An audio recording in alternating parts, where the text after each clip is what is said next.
Elif'in mutfağına hoş geldiniz.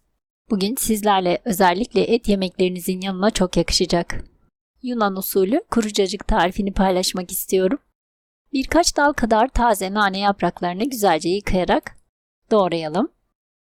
Yaklaşık bir küçük demet kadar dereotunu da yine doğrayalım. Daha sonra karıştırma kabının içerisine bir kase kadar süzme yoğurdu alalım. Ben kendi süzdürdüğüm süzme yoğurdu kullandım. Üzerine doğradığımız yeşillikleri ekleyelim.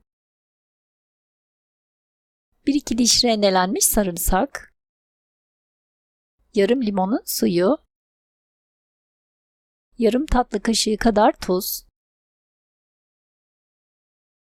ve 1 çay kaşığı kadar kuru nane ekleyip tüm malzemeyi karıştıralım.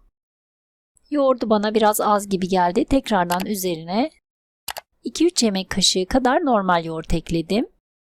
Tekrardan karıştıralım. Ve 3 adet orta boy salatalığı iyice yıkayalım ve baş ve sap kısımlarını keselim. Kabuklarıyla birlikte rendenin iri kısmıyla rendeleyelim. Daha sonra videoda gördüğünüz gibi salatalığın fazla suyunu avucumuzun içinde sıkarak yoğurtlu karışımın içerisine alalım ve cacığımızı tekrardan iyice karıştıralım. Bu aşamada gerek duyarsanız tekrardan yoğurt ekleyebilirsiniz. Cacığımızı servis tabağına alıp üzerini düzeltelim.